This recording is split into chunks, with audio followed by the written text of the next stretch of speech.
Энэ бүлэг хичээл дээр бүгдээрээ хэрхэн бусад хорших инженерүүдтэйгээ хамтарч ажиллах талаар авч үзэх болно. Хэрвээ та санаж байгаа бол бид өмнө нь хэрхэн нэг төсөл дээр нэгэн зэрэг багаар ажиллах талаар товчхон авч үзсэн байгаа. Энэ удаа бүгдээрээ хэрхэн бие биендээ даалгавар өгөх зарчмаар ажиллах талаар болоод хэрхэн AutoCAD зэрэг бусад програмыг ашигладаг хоршихуудтайгаа ажиллах тухай авч үзэх болно. Хэрвээ төслийн багийнхан Revit-ээр ажиллах боломжтой бол та нэн тэрүүнд Revit-ийн файлын форматын талаар ойлголттой болох хэрэгтэй. Учир нь Revit-ийн маань шинэ хувилбар бүр дахин давтагдашгүй Revit-ийн файл форматтай байдаг байгаа. Энэ шалтгааны улмаас төслийн багийн бүхий л гишүүд Revit-ийн нэг ижил хувилбарыг ашиглах шаардлагатай болдог. Тэгэхээр өөр хувилбар ашигладаг хүмүүс хоорондоо хамтарч ажиллах боломжгүй байх нь.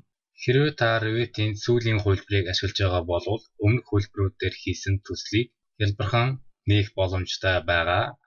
Тэгээд та шаардлагатай өөрчлөлтүүдэд тусгаж өгч болох юм. Харамсалтай нь бид өөрсдийн хийсэн өөрчлөлтүүдийг буцаагаад өмнөх хувилбарын файлын форматаар хадгалах боломжгүй.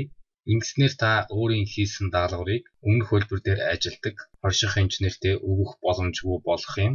Тэгэхээр төслийн багийнхан бүгд Revit дээр ажиллах боломжтой болвол нэн түрүүнд Revit-ийн ямар хувилбарыг ашиглахаа бүгдээрээ сайн тохиролцох хэрэгтэй. Ингэснээр та цаашид ямар нэгэн асуудалгүй багаар хамтарч ажиллах боломжтой гэдгийг анхаараарай. Та Revit Architecture, Revit MIP, Revit Structure гээд аль ч чиглэлд зориулсан програмыг ашиглаж болно. Гагцхүү тэдгээрийн хувилбарууд нь ижилхэн байх ёстой гэсэн үг. Өөрөөр хэлбэл архитектор маань 2014-ийг ашиглаж байгаа бол бусад бүхий л хоршууд маань 14-ийг ашиглах шаардлагатай байх нь. Та бүхэн хичээлийнхэн байршлыг заагаад 10 хоршиж ажиллах руу ороорой. Тэгэхээр та Revit-ийн файлын форматын талаар тодорхой хэмжээний ойлголттой болсон байх. Та илүү их ойлголттой болохыг хүсвэл уг 01 файлын форматыг ойлгох гэсэн MHT файлыг нээгээрэй. Энэ маань Internet Explorer дээр хадгалсан интернет хуудас байгаа.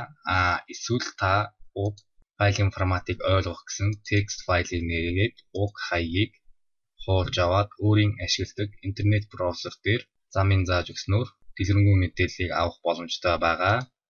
Одоо бүгдээрээ өмнөх хувилбарууд дээр хадгалсан файлтай хэрхэн харьцах талаар тодорхой аргуудтай танилццгаая. Ингийн тулд бүгдээрээ 01 файлын форматыг ойлгох гэсэн Revit-ийн төслийг нээж өгье.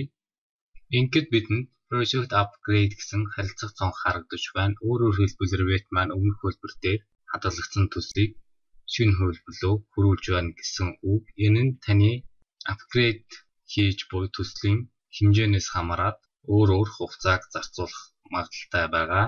Мөн түүнчлэн зарим тохиолдолд таны төсөлд бага зэрэг алдаа зааж болох юм.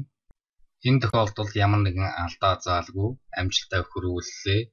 Та ямар нэгэн засвар өөрчлөлт хийхээс өмнө application menu дээр дараад Save as Project дээр дараад тухайн файлаа өөр нэрээр хадгалах хэрэгтэй байгаа. Ихэнх тохиолдолд програмынхаа хувилбарыг төслийнхөө нэрэнд оруулах нь илүү тохиромжтой байгаа. Жишээ нь бүгдээрээ 2014 гэж өгөөд хадгалъя.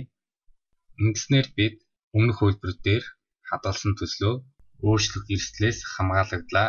Мөн та нэгэнд 14 рүү хөрвүүлсэн болвол дараа нь тухайн төслийг нээхэд Project Upgrade гэсэн харилцах цонх маань гарч ирэхгүй шууд нэгдэх давуу талтай байгаа.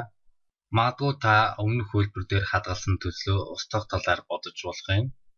Би танд зөвлөж хэлэхэд тухайн файлаа хадгалах нь илүү найдвартай байгаа. Учир нь зарим тохиолдолд шинэ хувилбар руу хөрвүүлэхэд алдаа заах болоод бусад эрсдлүүдийг дагуулж болох юм.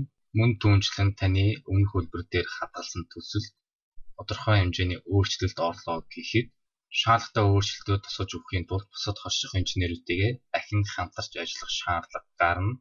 Энэ үед мөн л өмнөх хувилбар дээр хадгалсан файл маань хэрэг болох магадлал маш өндөр байгаа.